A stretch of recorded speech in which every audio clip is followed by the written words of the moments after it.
तो बच्चों नमस्ते, आदाब, सत श्री अकाल, केम छो। तो फिर से आपका स्वागत है मेरी क्लास कुशाग्र क्लासेस में। ठीक है, तो बच्चे ये जो आपका बन रहा है, ये जो वीडियो बन रहा है, ये क्लास 10 का वीडियो है और ये वीडियो प्रोबेबली लास्ट वीडियो है हमारा यूनिट 1 रियल नंबर का।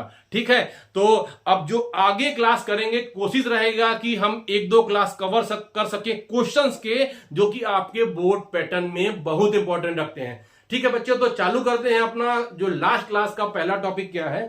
देखिए बच्चे, आप जो पिछले क्लास में कर रहे थे, अपन क्या कर रहे थे, proof of irrationality of a number. जैसे उसमें कुछ क्वेश्चन क्या किया था, मैंने इसका बताया था प्रूफ, और दूसरा क्वेश्चन क्या बताया था, मैंने इसका बताया था प्रूफ। ठीक है, अब हम थोड़ा सा दूसरा टॉपिक करेंगे और उसके बाद क्या था, मेरा जो अगला टॉपिक है दैट इज, मैं अगर मैं बोलता हूं तो मेरे को प्रूफ करना है √2 प्लस √3 को मेरे को प्रूफ करना है इररेशनल नंबर। ठीक है, अब इररेशनल कैसे प्रूफ करेंगे, फिर वही जो अपन सॉल्यूशन में अपना जो पुराना स्टाइल था कि लेट करेंगे, let this number be a rational number. हम उल्टा मान के चल रहे हैं जो हमको प्रूफ करने बोला था। क्लियर है।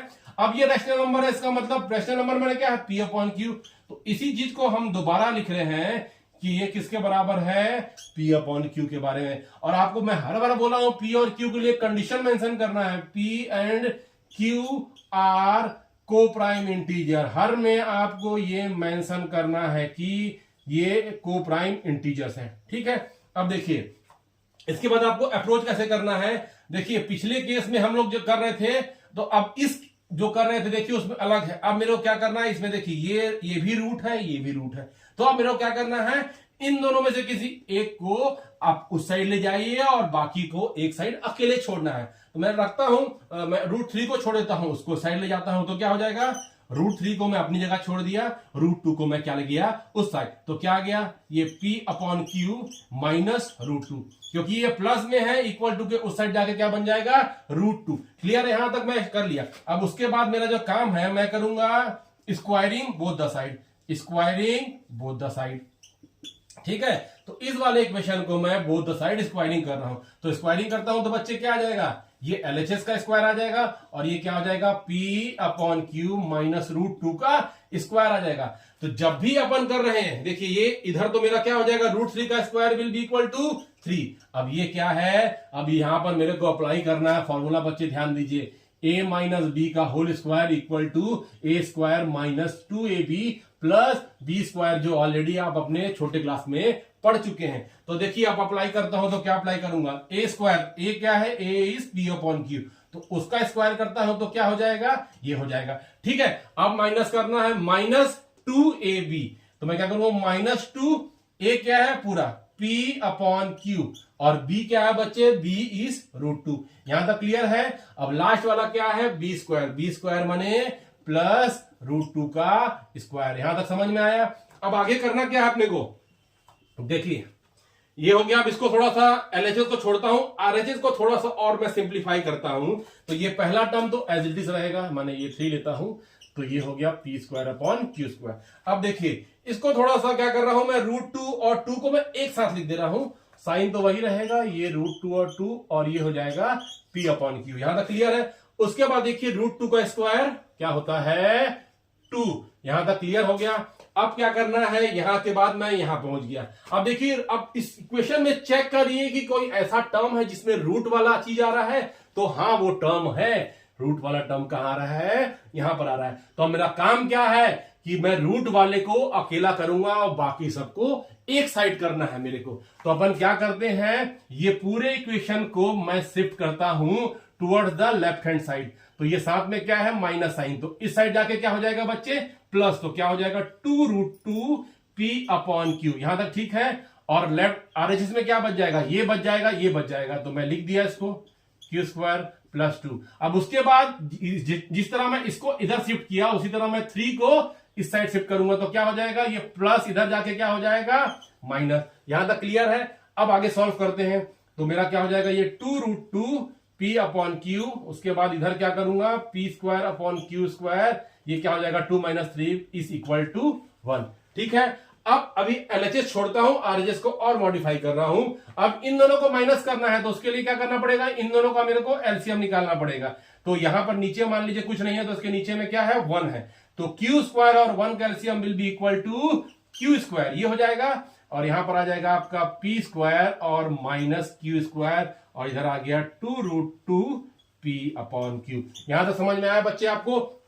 अब देखिए रूट वाला टर्म एलएचएस में है, बाकी उधर है। मैंने क्या बोला, जब भी रूट वाला, इस स्टेप में क्या बोला था, रूट वाला टर्म को मेरे को, मैंने ये जो रूट का सिर्फ √2 है उसको बेचारे को अकेला कर दीजिए, बाकी सबको जुदा कर दीजिए। तो जुदा कैसे करेंगे, बाकी मेरा क्या बचा, ये 2 हो गया और ये दोनों हो गया।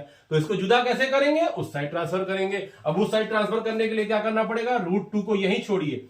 अब ये बताइए क्यू इधर जाएगा तो क्या हो जाएगा, मल्टीप्लाई में हो जाएगा। मीन्स मैं क्या लिखूंगा, क्यू ऊपर में, और ये p इधर जाके क्या हो जाएगा, नीचे में। क्लियर है। और ये 2 कहां जाएगा, अगर इस साइड जाएगा तो ये भी नीचे आएगा, और बाकी मेरा पुराना वाला जो वहां थे वो वहीं रहेंगे। यहां तक क्लियर है या नहीं है। मैंने कुछ नहीं किया, p q नीचे है तो ऊपर जाएगा, p और ये दोनों नीचे है, ऊपर है तो नीचे आ जाएंगे। यहां क्लियर है। अब हम आगे बढ़ते हैं। अब देखिए रूट जो मेरा अकेला काम रखने का था वो हो गया। अब थोड़ा सा इसको बस 1-2 स्टेप में मॉडिफाई कर दूंगा। देखिए ऊपर में भी क्यू है, नीचे में क्यू स्क्वायर है, तो क्या हो जाएगा, एक क्यू इससे कट जाएगा, बने ये मेरा ये कट जाएगा। ठीक है, क्लियर है। तो मेरे पास नीचे क्या बचा, इस साइड है √2 और इस साइड बचेगा ऊपर में p square minus Q square, और नीचे में क्या है 2p और एक क्यू, 2p और q। तो फाइनली मेरे को यहां पर खत्म करना है। अब देखिए यहां तक कर लिए। अब ये जो आरएचएस में बच्चे आ रहा है, हम पिछले भी क्लास में हम क्या बोले हैं, √2 को एक साइड करना है और बाकी जो भी उधर आएगा सॉल्व करने के बाद that will be equal to rational number. अब आपको लग रहा होगा सर रैशनल नंबर कहां से आया, तो मेरी जस्ट इससे पहले वाली क्लास में आपको उसका आंसर मिल जाएगा कि ये जो है मेरा कहां से रैशनल नंबर आ रहा है। ठीक है, तो क्या हो जाएगा, since p square minus Q square upon 2pq is a rational number. ठीक है, बट ये चीज जो हम ऑलरेडी पहले क्लास में, इस टॉपिक के पहले क्लास में हमको पता था कि √2 क्या है, इर्रेशनल नंबर है, तो अपने को मान के चलना है। But √2 is a irrational number. ठीक है, ये रैशनल है और ये इर्रेशनल है, तो मेरा ये वाला इक्वेशन क्या बन गया, इधर वाला इर्रेशनल इक्वल टू इधर वाला क्या बन गया, रैशनल। तो अब ये बताइए कि मेरा जो लास्ट स्टेप आ रहा है irrational equal to rational number आ रहा है, जो कि पॉसिबल ही नहीं है। इर्रेशनल वो इर्रेशनल के बराबर हो सकता है, अगर रैशनल है तो रैशनल नंबर के बराबर हो सकता है। ये दोनों चीज अलग है, ये दोनों चीज कभी भी हम लोग इसको कंपेयर नहीं कर सकते। तो इसके बाद अगला क्या लिखूंगा, विच इज नॉट ट्रू, ये ट्रू नहीं हो सकता है। देयरफॉर ये ट्रू नहीं है, तो जो हमारा रिजल्ट जो आया है, हम जो एज्यूम किए हैं, कहां एज्यूम किए हैं, रैशनल नंबर, ये गलत एज्यूम किए हैं। देयरफॉर आवर रिजल्ट कॉन्ट्राडिक्ट क्या कर रहा है, कॉन्ट्राडिक्ट आवर एजम्पशन, माने जो हम एज्यूम किए हैं उसको हमारा आंसर दोनों एक दूसरे से मैच नहीं हो रहे हैं। कॉन्ट्राडिक्ट माने मेरा रिजल्ट कुछ और आ रहा है और मैं माना कुछ और हूं, तो इसलिए हमारा लिखना है लास्ट स्टेप में अवर रिजल्ट कॉन्ट्राडिक्ट अवर अजम्पशन। देयरफॉर ये जो क्वेश्चन में दिया हुआ है √2 प्लस √3, हमने जो माना था रैशनल नंबर, अब वो रैशनल नंबर नहीं होगा, इज आ इर्रेशनल नंबर, और मेरा यहां से ये प्रूफ खत्म होता है। तो बच्चों ये जो है थोड़ा सा, ये जो क्वेश्चन है थोड़ा सा लंबा है, और इसको आप ध्यान से देखेंगे तो आपको समझ में आएगा। फिर मैं बोल रहा हूं ये वाला जो कई लोगों को समझ में नहीं आया है, तो मेरा पिछला क्लास देखिए, क्योंकि हम वहां पर इंटीजर के कुछ लॉ लगाए हैं कि इसको रैशनल नंबर प्रूफ करने के लिए। ठीक है, और यहां तक ये मेरा जो क्लास था, आपके टॉपिक रियल नंबर का अंतिम टॉपिक था। इसके बाद आप कई सारे क्वेश्चन आपके एनसीईआरटी में सॉल्व करिए। एनसीईआरटी को तो कम से कम खत्म करिए। देखिए 10th है, मैं बार बार बोल रहा हूं 10th में आपको वर्क हार्ड करना पड़ेगा, क्योंकि बोर्ड है। बोर्ड को अपन इतना इजिली नहीं ले सकते। चलिए अभी स्टार्ट हो रहा है क्लास, तो धीरे धीरे करिए पर समय निकालिए। तो जब अगली क्लास में मिलेंगे बच्चे, तो मैं कोशिश करूंगा कि कई सारे क्वेश्चन जो हैं, जो आपको बोर्ड में आने के चांसेस ज्यादा रहते हैं, तो उसको अपन कवर करेंगे।